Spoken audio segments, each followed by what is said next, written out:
Ziggy X. I got one more problem with you, girl. Hey! Hope and Pumpkin Patch. Ang storyang ito ay para sa aking kabataan. Pagkatapos ko nabagsak ng 2 beses ang aking college entrance exams, ang buhay ko ay walang laman at walang Isang araw, dumaan ako sa isang tumpok ng basura sa ilalim ng tulay ng aking nayon.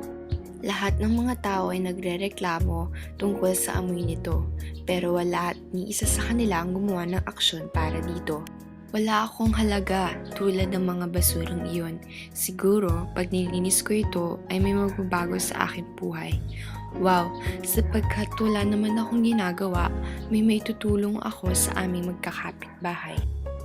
Habang nililinis ko ang mga basura, naramdaman ko na isa itong kamangha-manghang proyekto. Sobrang tagal na nitong mga basura. Napagpasya kong gamitin ito upang pumunta sa kalabasa sa burol malapit sa aking nayo.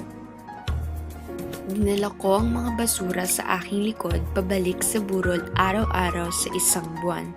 Ako ay nagtrabaho ng mabuti, ngunit sa paggawa ng isang bagay ay may makahulugang ibuyo ako upang maganahan sa pagtrabaho ng mabuti. Tinanim ko ang buto ng kalabasa at ako'y nasasabik tungkol sa pagbabahagi sa lahat ang mga kalabasa na tanim ko. Kapag ibinahagi ko ang mga kalabasang ito sa nayon, lahat ng tao ay matutuwa at magpapasalamat sa mga kalabasa.